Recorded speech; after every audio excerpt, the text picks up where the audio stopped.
I'm Rachel.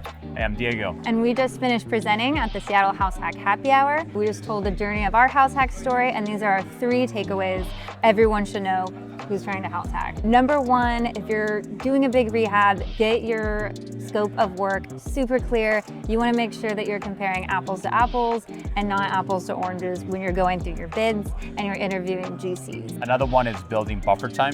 You know, with our project, we thought it was going to maybe take like 3 to 4 months.